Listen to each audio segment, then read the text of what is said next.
Welcome to the Tough Decisions Network for Entrepreneurs. I'm Dan Hanford, and my wife, Danae, and I interview successful people sharing stories behind tough decisions that they've had to make along their journey as an entrepreneur.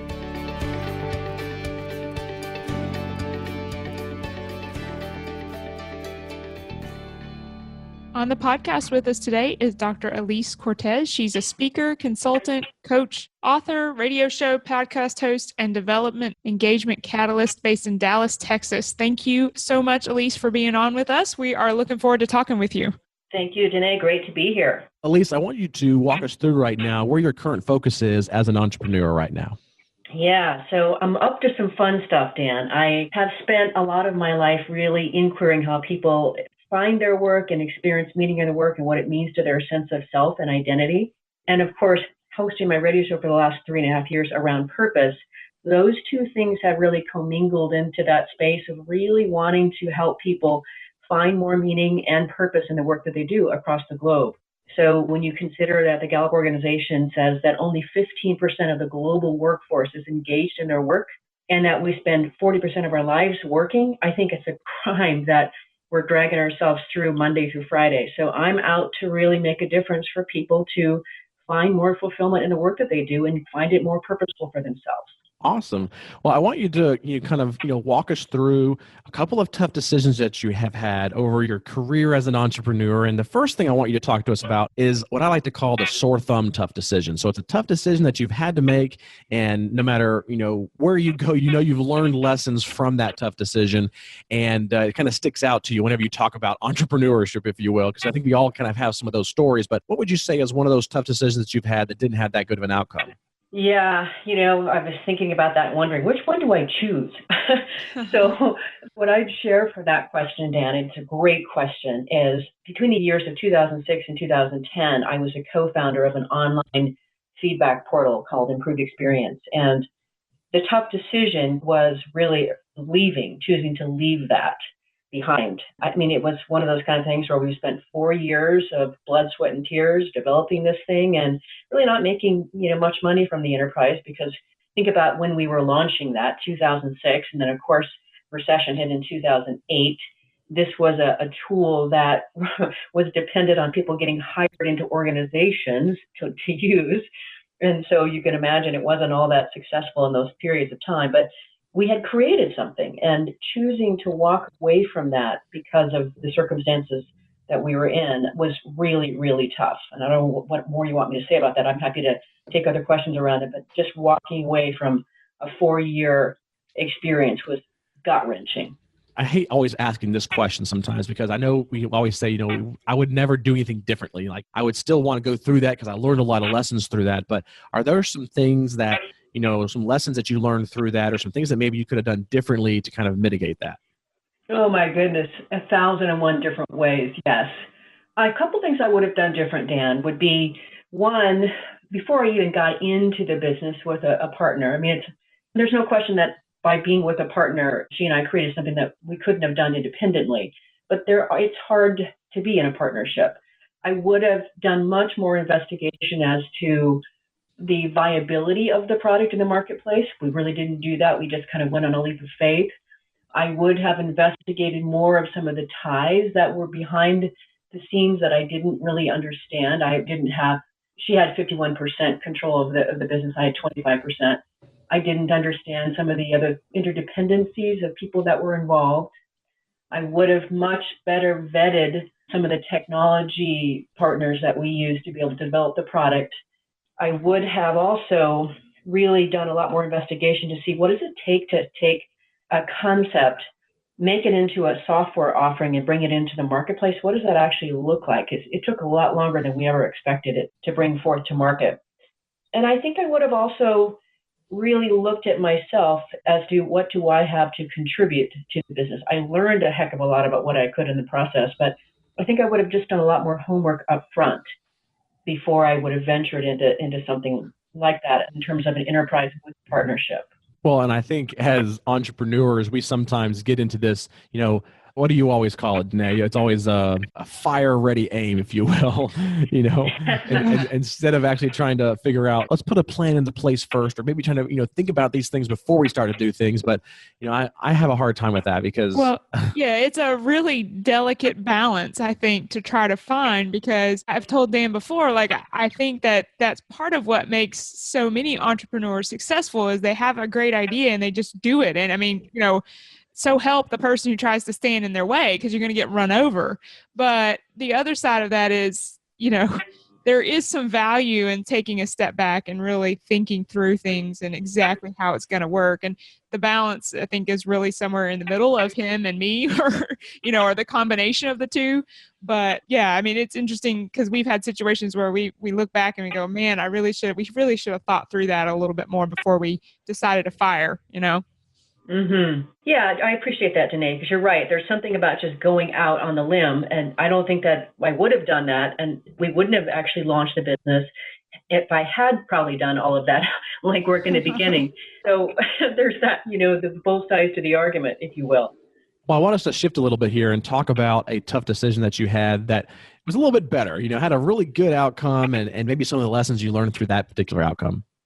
Yeah, so I would say that a really tough decision that I've navigated was choosing to leave a perfectly good job that paid, pretty decent money and gave me some interesting work to do in order to go back out and be on my own again as an entrepreneur. So that whole thing of, I know so many people, Dan and Danae, right, who they're like, gosh, I'd love to go off and be an entrepreneur, but gosh, that steady paycheck is really, really tough to leave behind. So But I've done that, and I'll tell you, it's an incredibly freeing experience. And there's something about going back to what we just said before about jumping into the wild blue yonder over the bridge and not knowing what's actually down there to catch you, that really gives some true motivation to make things work. And there's something about doing that actually gives a space that's been tremendous. And that's where a lot of my new ideas have come from. That's where a lot of my new offerings have come from. And I learned from my last experience that I just told you,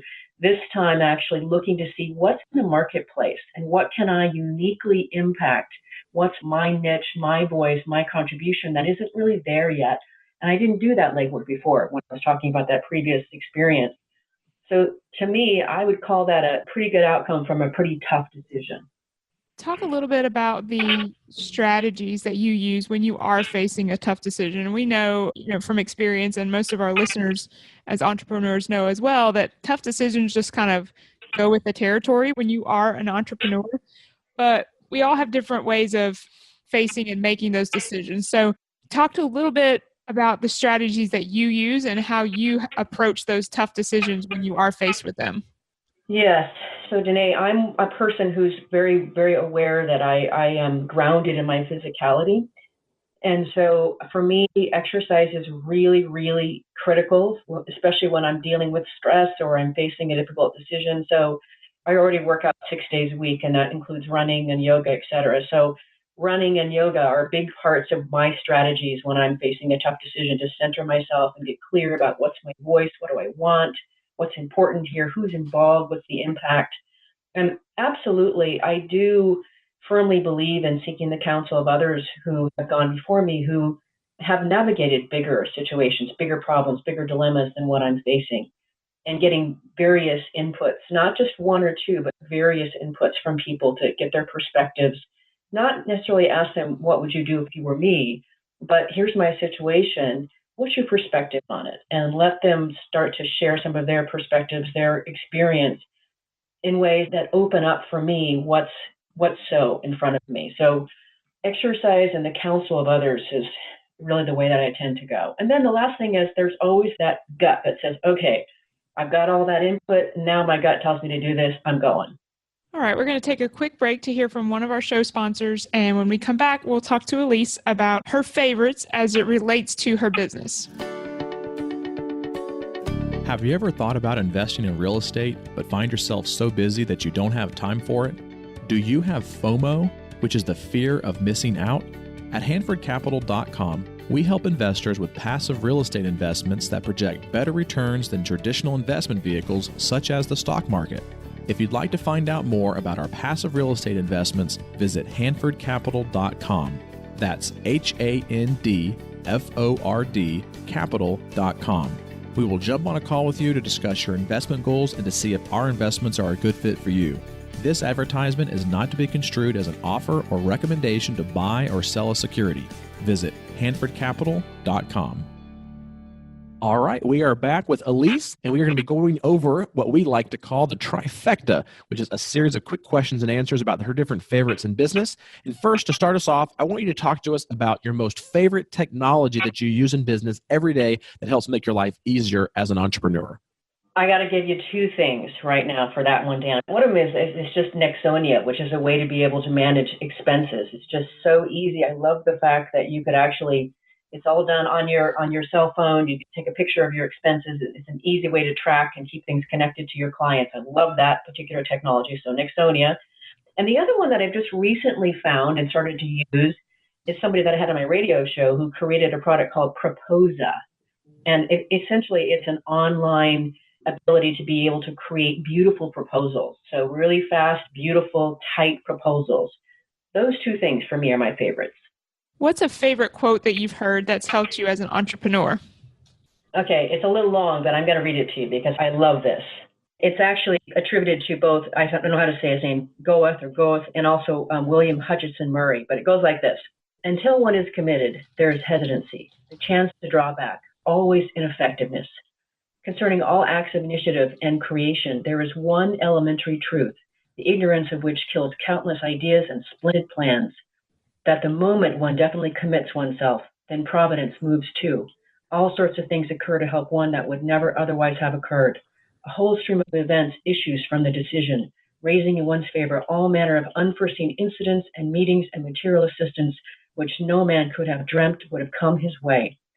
Whatever you do or dream you can, begin it. Boldness has genius, power, and magic in it.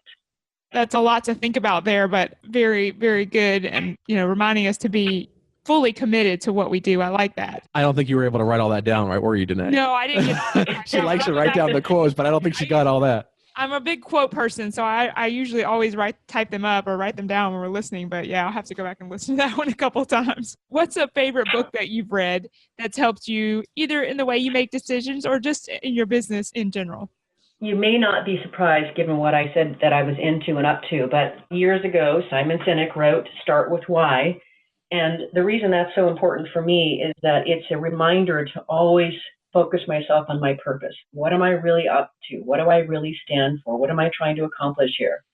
So for me, definitely Simon Sinek's Why is it for me. I really enjoy Simon Sinek. I've never actually read his book, but I'm currently reading or almost pretty much done with Leaders Eat Last, and we're doing that on our podcast on Sundays. Have you read that one? I haven't, but it's on my reading list. I have this big old docket of books next to my bed that are in the queue, and it's in there. It's very good. Very good. Well, Alise, what is the next thing for you right now on your vision or dream board?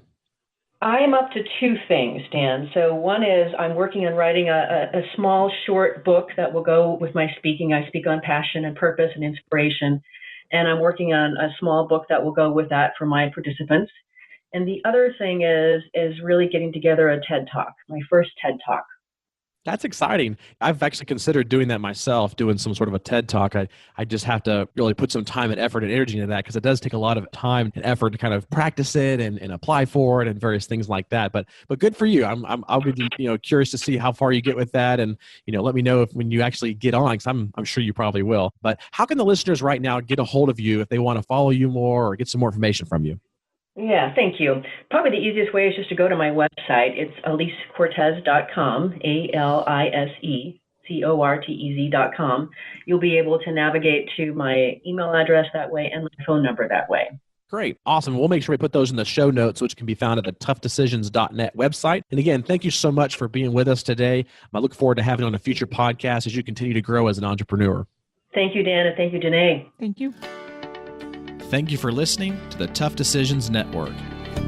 Be sure to visit toughdecisions.net to gain access to show notes for this episode and to join our free weekly entrepreneur email where we will send you news about the latest technology for your business, inspiring quotes, and the latest books for entrepreneurs. That's toughdecisions.net.